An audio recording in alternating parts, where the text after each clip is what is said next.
महाराज अभी सबके सामने मत बोल पाओ कि हम जेल में हैं तो जेल में ही, लेकिन जेलर बहुत खतरनाक है। तो सुनो, अब हो गया, वहां पर सहयोग किया, कोई बात नहीं, और आनंद से उस पक्ष का निर्वाह कर रहे हैं। पत्नी सोचती है कैसा योग होनहार पति मिला कि हमारे इतने बड़े संकल्प में सहयोग कर रहा है। और जैसे कृष्ण पक्ष निकल जाता है, शुक्ल पक्ष की बारी आती है, हाँ आपने इतना सहयोग किया, अब मैं आपके प्रति समर्पित हूँ। तो वो कहता है पति, आपको भी मेरे साथ सहयोग करना पड़ेगा। हाँ हाँ बिल्कुल, क्यों नहीं, क्या संकल्प है आपका? शुक्ल पक्ष का संयम हमारा है। ओ, ऐसा नहीं कि अफसोस किया हो कि महीने में सिर्फ 2 ही पक्ष तो होते हैं, कृष्ण पक्ष और शुक्ल पक्ष। कृष्ण पक्ष का ब्रह्मचर्य पत्नी का है, शुक्ल पक्ष का ब्रह्मचर्य पति का है, और दोनों के बगैर तीसरा पुरुषार्थ संभव नहीं। तो ब्रह्मचर्य तो आजीवन हो गया, किसी प्रकार से आरोप प्रत्यारोप किए बगैर, और आजीवन हम दोनों ब्रह्मचर्य के पालन करने वाले सहजता में हो गए। जो विवाह के पहले साहस नहीं कर पाए कि हम ब्रह्मचर्य पालन कर पाएंगे कि नहीं कर पाएंगे, लेकिन योग जीवन साथी मिल गया है तो एक दूसरे के सहयोग से हमने अपने अंदर वो साहस प्राप्त कर लिया है कि हम आजीवन व्रती बन करके रहेंगे। लेकिन दुनिया के सामने तो हम पति पत्नी ही कहलाएंगे, क्योंकि माता पिता ने बहुत सोच समझ करके हम दोनों का विवाह कराया था। और उनको यदि पता लग गया कि हमने पूरी जानकारी लिए बगैर इन दोनों को जीवन साथी बना दिया है, तो कहीं उनको अपने निर्णय पर अफसोस ना हो, उनको ठेस ना लग जाए। इसलिए उनके सामने तो हम पति पत्नी के रूप में ही रहेंगे, लेकिन हम दोनों आपस में भाई बहन के रूप में रहें। कितनी बड़ी बात सोचो, विषय सामने हो उसके बावजूद भी उससे विरक्त हो पाना आज के जीवन में दुर्लभ तो है, लेकिन असंभव नहीं। आज के जीवन के भी कई दृष्टांत हमारे सामने हैं जो हम कभी समय पर रखेंगे। तो यहाँ पर एक घटना घट रही थी, और वो व्यक्ति अपने प्रायश्चित को पूरा करने का प्रतिदिन पुरुषार्थ कर रहा था कि एक बार की जीवानी ढुलने का जो पश्चाताप था कि 84,000 मुनियों को आहार दान देना, 84,000 मुनिराजों को आहार दान तो देना संभव नहीं हो पाया। उसके बदले में गुरु महाराज ने उनके लिए जो दे दिया कि तुम्हें प्रतिदिन एक किसी दंपति को भोजन कराना है, प्रीति पूर्वक कराना है, वात्सल्य पूर्वक कराना है, और जिस दिन तुम्हारे घर में ऐसी घटना घट जाए जिसके संकेत मैं तुम्हें दे रहा हूं, उस दिन तुम समझ जाना कि तुम्हारा एक बार की पानी की बिलछानी ढुलने का प्रायश्चित पूरा हो पाया। ऐसे करते करते प्रतिदिन एक एक दंपति को ला रहा और रोज देखता उनके आहार कराने के बाद वो घटना जो संकेत के रूप में बताई थी गुरुदेव ने, वो हमारे घर में घटी कि नहीं घटी? नहीं घटी, नहीं घटी। वर्षों निकल गए, प्रयास कर रहा है, कभी तो वो दिन आएगा जब मेरा ये पश्चाताप, मेरा ये प्रायश्चित पूरा होगा। प्रायश्चित कौन सा? एक बार की पानी की जीवानी मात्र धुली थी, उसका इतना बड़ा प्रायश्चित कि पहले तो मिला 84,000 मुनिराजों को आहार देना, और जब उसको करने में उसने असमर्थता जाहिर की तो बार के जीवन साथी बदलने के तुम लोग सीरियल देखने लग गए हो। ऐसे अनुपमा जैसे सीरियल जहां पर एक जीवन में 7-7, 10-10 बार शादियां दिखाई जाती हैं, और तुम अपने बच्चों के साथ बैठ करके सीरियल देखते हो और बोलते हो सामाजिक सीरियल है, घरेलू सीरियल हैं। अरे एक भी ऐसे सामाजिक और घरेलू सीरियल का नाम बताओ जिसको देख के तुमने अपनी सामाजिक व्यवस्था सुधारी हो। बिगाड़ने वाले तमाम होंगे, लेकिन सुधारने वाला एक भी नहीं होगा। अरे तुम सीरियल को देख करके समाज को सुधारने वाले बैठे हो, एक बार रियल को देखते और उनकी आज्ञा को मानते तो हमारी व्यवस्था अपने आप व्यवस्था। लेकिन वो तो प्रयास कर रहा है हमारे यहाँ वो घटना घट जाए ताकि मेरा प्रायश्चित पूरा हो पाए। और एक दिन ऐसे उन दंपति का नंबर आया जिनका 80 धारा व्रत था।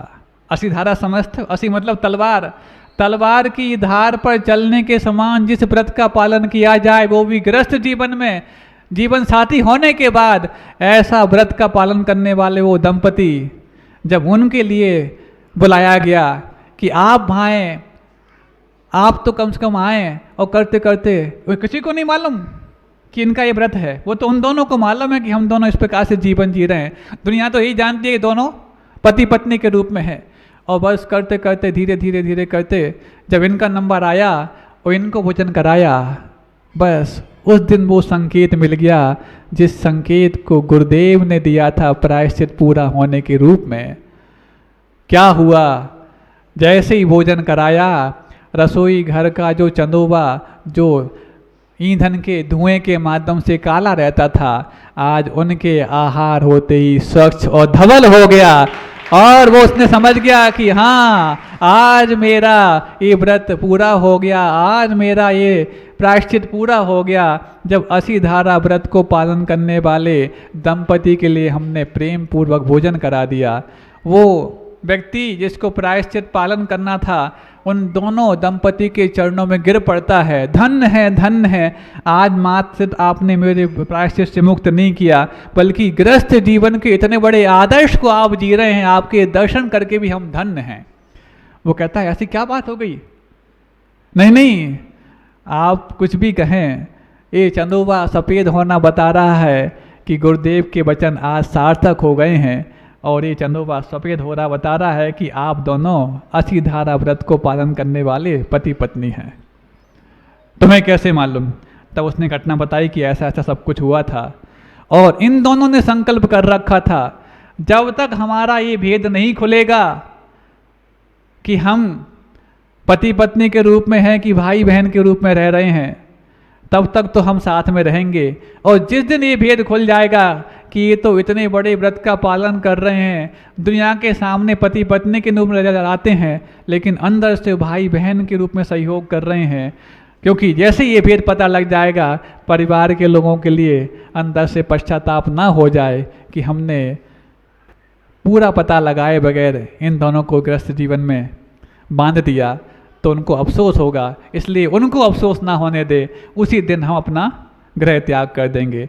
और इनका ये घर में ये अंतिम आहार था, वो चरणों में गिर जाता है और ये आचरण के रूप में अपने आप को समर्पित कर देते हैं और वहीं से जंगल की ओर निकल जाते हैं। इसका प्रायश्चित पूरा हो गया, उसका अपने आप में वो संकल्प पूरा हो गया। उनके तो संकल्प पूरे हो गए, लेकिन इस संकल्प को लेने का शुरुआत कहाँ से हुई थी? एक बार की पानी की जीवानी जमीन में ढुलने का इतना बड़ा पश्चाताप था। अब सोचो, जिसने जीवानी की ही ना हो तो उसके लिए कौन गुरु मिलेंगे उसके लिए प्रायश्चित देने के लिए, और जीवानी का मात्र ढोंग किया जाता हो, क्योंकि बोरिंग के पानी की जीवानी तो ढोंग है। वहाँ तो पूरे जीव मर करके ही आए, तुम क्या बचाओगे उनको? जो पूरे मसल गए हैं उनको क्या बचाओगे? और ऐसे पानी से तुम अभिषेक और पूजन करोगे तो अहिंसा की जय तुम क्यों बोल पाओगे? बात समझ में आ गई? कितना बड़ा पश्चाताप है। ऐसा पश्चाताप तो तुम्हें लेने के भाव भी नहीं होंगे, और ना तो कोई गुरु तुम्हें देगा। कोई बात नहीं, वो तो हो गया, उसका जो भी कर्म बन गया होगा वो सामने आएगा। कम से कम अब नवीन कर्म हम नहीं बांधेंगे। यदि सोच लिया तो जिस दिन गुरुदेव की दीक्षा हुई 30 जून को, उस दिन तुम्हारे यहाँ पूज्य गुरुदेव 6 वर्ष पूर्व आए, और 6 वर्ष बाद 3 संघ आए हैं जो अहिंसा की उपासना करने वाले हैं। उनके आने की खुशी में इतना ही हम कर जाएं कि आइंदा कभी हम हिंसक जल से भगवान का अभिषेक को पूजन नहीं करेंगे। ये संकल्प यदि समाज लेती है तो गुरुओं के आने की सार्थकता मानी जाएगी। नहीं है तो फिर आपकी होनहार को तो भगवान ही देख रहे हैं, या फिर आप स्वयं देख रहे हैं। क्या ये संकल्प ये समाज ले सकती है? कुएं सूख जाएं, तुम बोरिंग के पानी से, हैंडपंप के पानी से अभिषेक करने लग गए, कल को हैंडपंप सूख जाएगा तो नल के पानी से करने लग जाओगे, और नल भी आना बंद कर दिए तो बिसलरी के पानी से करने लग जाओगे। बिसलरी के पानी से अभिषेक करने की अपेक्षा तो अपने इस प्रमाद को पानी करना सीख जाओ। अरे घर में यदि भोजन नहीं होता तो सैकड़ों किलोमीटर दूर जाकर के हम भोजन करके आ जाते हैं। दूध नहीं आता तो कई किलोमीटर दूर जाकर के हम दूध ले आते हैं, सब्जी ले आते हैं।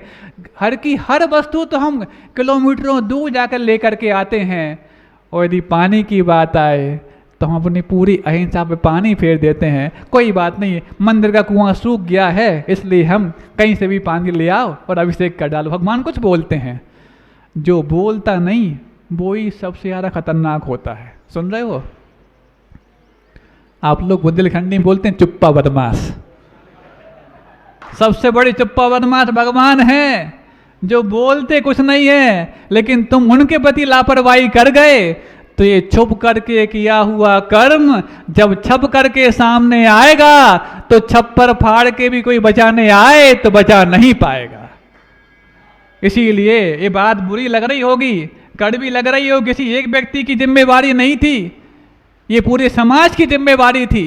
और समाज ने यदि इस लापरवाही को आपस में समर्थन दिया है तो सबको इसका पाप बंद हुआ है।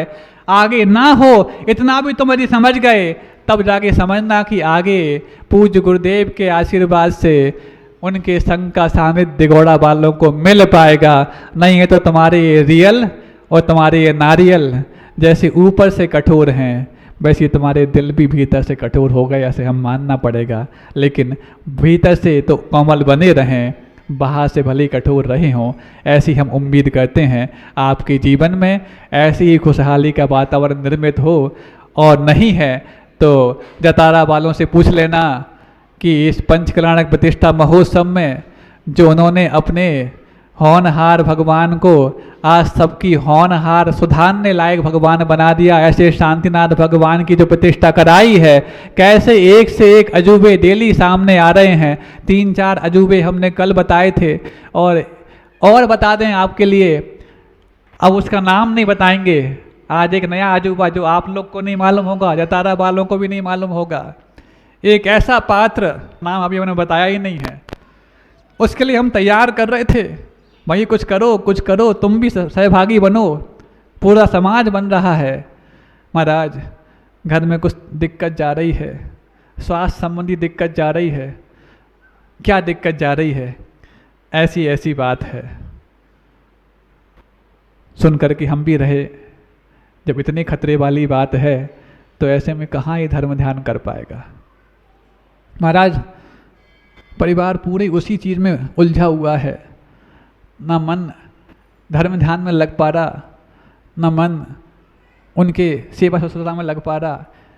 उनकी सेवा में जब मन जाता है तो लगता है वहाँ पर पंचकल्याणक प्रारंभ होने वाला है, और यदि वहाँ बैठ भी गए तो ये लगेगा कि इनके जीवन में कोई भरोसा नहीं है। क्योंकि जीवन के भरोसे के बारे में जब असमंजस पैदा हो जाए, ऐसे रोगों को ही बोलते हैं असाध्य रोग। और असाध्य रोगों की आज भरमार बहुत है। कौन कौन से असाध्य रोग हैं? सर्दी जुकाम तो आज बहुत कम होता होगा, कैंसर तो आए दिन होते रहते हैं। ऐसी किसी ने संभावना बता दी और ऐसा है, परिवार को मालूम है, आसपास को तो पता ही नहीं है ना। कोई बात नहीं, जब ऐसे संकट आए तो यदि ऐसे संकट आए तो ऐसे में धर्म ध्यान और करना चाहिए। धर्म ध्यान कर कैसे पाएंगे? समय तो हम पूरा इसमें लगा देते हैं और नहीं लगा पा रहे, समय वहाँ नहीं लगा पा रहे, तो कुछ ऐसा कर जाओ जिसके माध्यम से तुम्हारे जीवन में, तुम्हारे परोक्ष में भी धर्म ध्यान होता रहे। महाराज ऐसा कैसे हो सकता है? हम ना करें और अपने आप हो जाए। हाँ, अरे तुम्हारे माध्यम से जिन आयतनों का निर्माण होगा, उन आयतनों में यदि युग के सर्वश्रेष्ठ धर्म ध्यानी आकर के ध्यान सामायिक तपस्या करेंगे, सामायिक करेंगे, साधना करेंगे, तो वो ये सब जो करेंगी उसका छठवां हिस्सा उन्हीं को तो जाएगा जो वहाँ पर रह करके और वहाँ पर रहने लायक आयतनों के, चाहे संत निवास हो, चाहे और भी अन्य चीज़ों के निर्माण कराए हैं। महाराज तो फिर क्या कुछ कर सकते हो तो देख लो। आप तो पहले आशीर्वाद दो। आशीर्वाद तो हर अच्छे काम के लिए है। तुम अच्छा नमोस्तु कर लो।